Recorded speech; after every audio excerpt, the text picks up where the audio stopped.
directing was something that I guess I didn't think was possible until, working with Ryan Coogler. I think the first time I stepped on set for Fruitvale Station and, seeing a young, black man, from similar places, around my age, directing a feature film, I saw myself in him. I was like, okay, if he can do it, I can do it. And he told me, hey, look, Mike, there's no right time for this. You've been on set, your entire life. So, when you find something that speaks to you, just jump for it and go for it.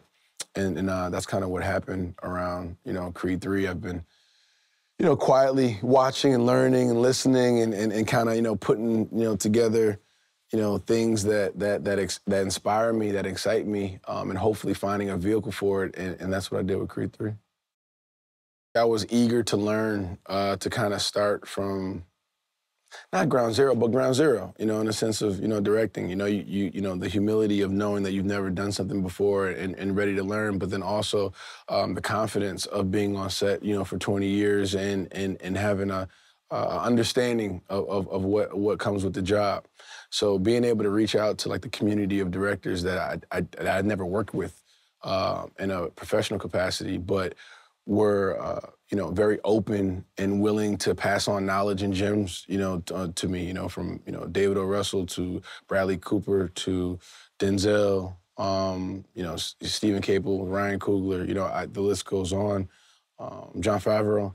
I've been blessed to have people who've done it once or twice, and especially from an actor-director perspective, and directing themselves.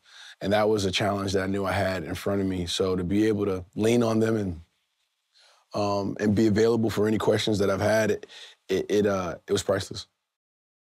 We shot how many boxing fights? How many different ways? How do you make this one different? How do you raise the bar and take it to the next level?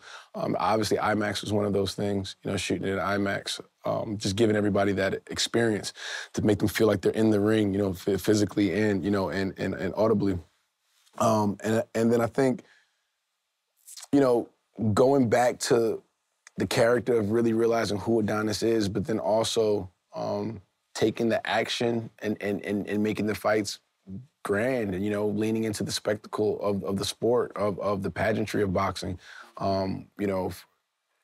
Yeah, so I think that was the fun part, was finding ways to keep it intimate and true to character and story, but then also how do we make this thing, how do we take some real big creative swings and take it to the next level?